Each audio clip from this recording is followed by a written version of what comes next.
Baik, bismillahirrahmanirrahim. Kita sambung. Kita nak pergi kepada asas yang pertama iaitu tauhid. Tauhid bermaksud mengesakan Allah dan meyakini bahawa tidak ada yang layak disembah selain daripada Allah. Seluruh alam ini semuanya datang dari Allah dan akan kembali kepada Allah. Jadi kalau kita memahami asas sains dan teknologi ni, yang pertama sekali, yang paling induk sekali ialah tauhid. Semasa kita membuat uji kaji penerokaan kita, menggunakan kaedah-kaedah yang tertentu untuk mendapat satu kesimpulan yang kita boleh yakini itu, kita berlandaskan kepada satu keyakinan bahawa segala-galanya itu dijadikan oleh Allah, ditadbir oleh Allah, daripada sekecil-kecil benda sampailah sebesar-besar benda.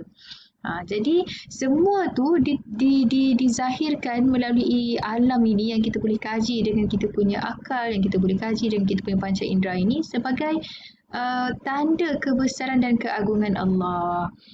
Ini kalau macam kita nak ulang balik tentang kuliah kita yang pertama dulu, dia bersabit dengan Rabbul Alamin itu. Maksudnya Allah lah yang Tuhan yang menjadikan sekalian alam yang besar ni. Dan alam tu bukan satu kan. Kita kata alamin tu dalam istilah jamak. Maksudnya ada banyak alam. Alam malaikat, alam jin, pelbagai alam lagi lah. Okey. Jadi kat sini yang kita nak faham ialah perkataan min ila an ala fi bili. Okey, yang tu yang kalau boleh saya nak terangkan begini. Min tu maksudnya daripada. Segala-gala perkara bahan yang kita kaji, kita sendiri selaku pengkaji, alam ini sebagai medan kajian, semuanya datang dari Allah. Dia tak mungkin datang dengan sendirinya. Jadi sebab tu kalau kita nak kata istilah alam semula jadi, seolah-olah dia terjadi dengan sendirinya, sebenarnya tak tepat.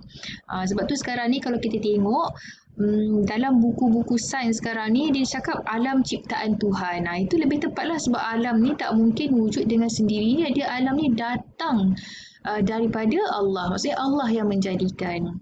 Itu maksud yang pertama, min. Okay. Yang kedua saya tulis kat situ ialah ilah. Ilah ni maksudnya kepada. Dia akan kembali kepada Allah.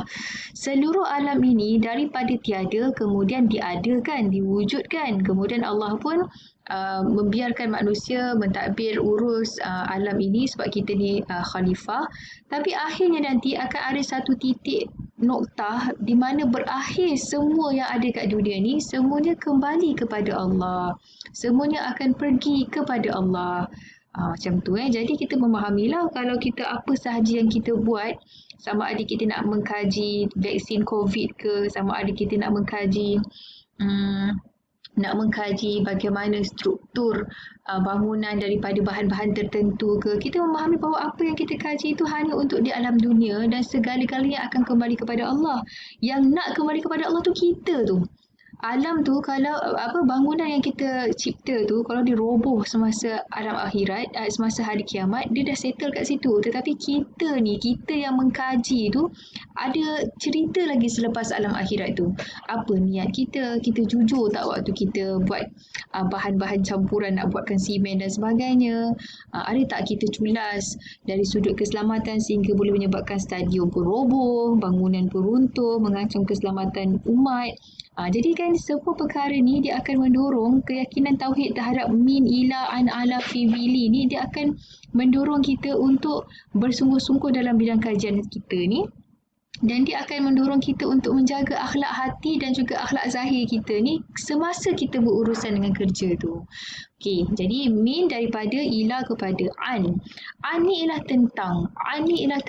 Maksudnya mengenai. Apa yang kita kaji ni sebenarnya dia bukan cerita tentang kita. Walaupun kita mengkaji alam, katakanlah kita ambil satu contohlah subjek matter yang kita nak kaji. Kita nak kaji lalat contohnya.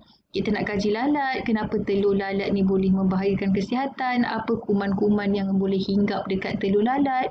Kita nak kaji kenapa Nabi kata kalau ada air yang dimasuki lalat, kita rendamkan lalat tu dalam air baru buang. Sebab Nabi kata sebelah sayap racun, sebelah sayap penawar kan. Okay. Maka kita pun nak kaji atas dasar ingin tahu, dasar nak mendalami hadis Nabi tu, maka kita pun kajilah si lalat ni. Tetapi kajian kita tentang lalat tu sebenarnya bukan tentang lalat. Dia akan membawa kepada penghayatan kita ataupun satu pengenalan baru tentang Allah. Maksudnya betapa bijaksananya Allah, betapa halusnya penciptaan Allah, betapa penuh hikmahnya segala benda yang Allah jadikan. Lalat lain, tebuan lain, lebah lain. Dalam lebah tu pula ada beribu spesies lebah pula, antaranya lebah kelulut. Jadi kan semua kajian-kajian dalam bidang sains ni, tak kisahlah benda apa yang kita kaji pun, sebenarnya dia bukan kaji tentang perkara tu. Dia sebenarnya mengenai Allah. Dia sebenarnya menceritakan tentang keagungan dan kebesaran Allah. Sebab tu kita jangan berhenti sekadar perkara yang maksud Ustazah macam ni, katakanlah kita kaji buah rambutan kan. Kita kaji buah rambutan, apa yang menyebabkan rambutan A lebih manis daripada rambutan B. Setelah kita kaji, dapatlah kita satu jumpaan baru ataupun kesimpulan baru. Rambutan yang ditanam dekat tanah yang begini-begini lebih manis rasa dia.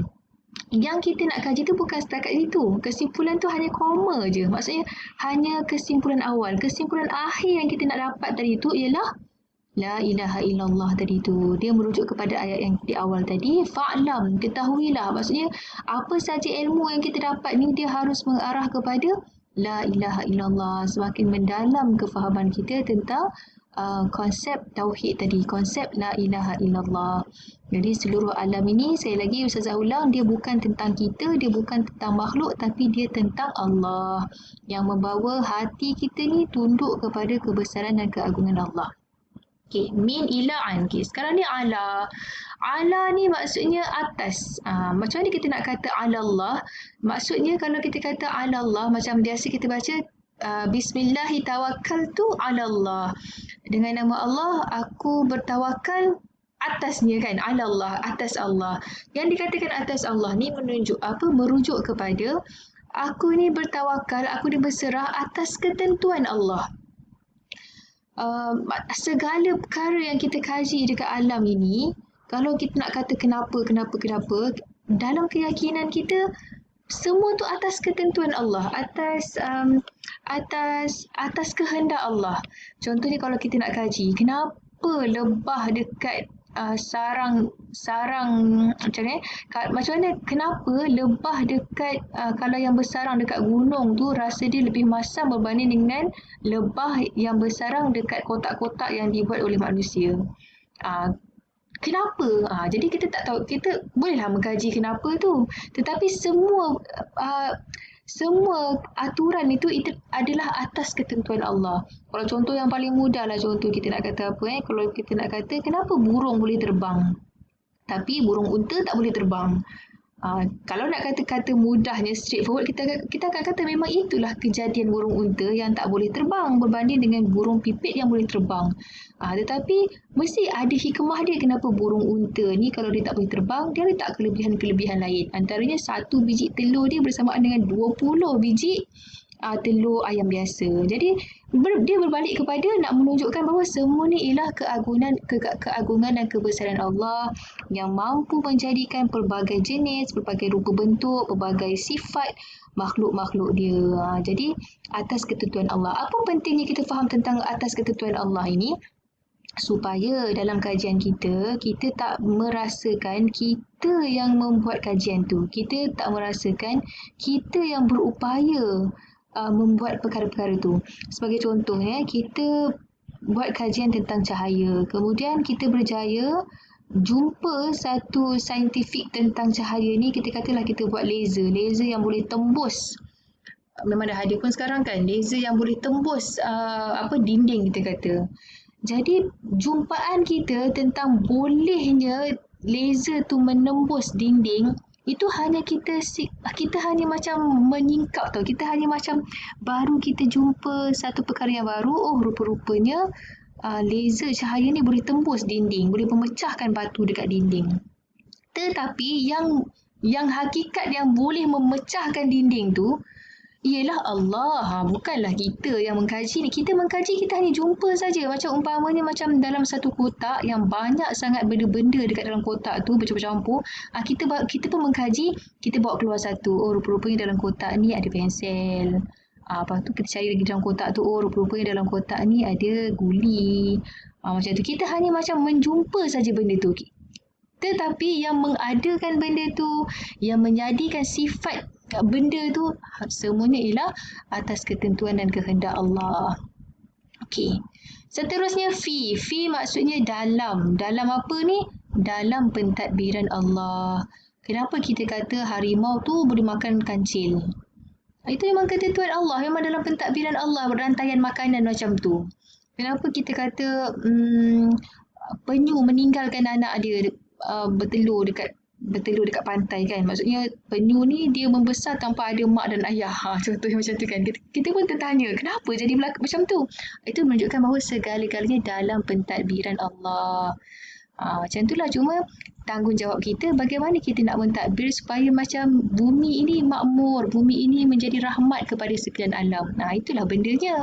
Tetapi keyakinan kita bahawa segala sesuatu datang daripada Allah, akan kembali kepada Allah, berkisar tentang Allah, atas ketentuan Allah, dalam pentadbiran Allah, itu semua ialah penghayatan tauhid semasa kita berurusan dengan kajian kita, berurusan dengan kerja kita, berurusan dengan ilmu-ilmu yang kita baca dan kita minat. Okey. Seterusnya ialah dengan nama Allah. Bismillah. Segala-gala perkara yang berlaku di alam ini semuanya dia bergerak dan diam dengan nama Allah. Awak pernah tak tengok dekat satu batu, dalam batu tu ditumbuhi oleh rumpai-rumpai ataupun pokok kecil.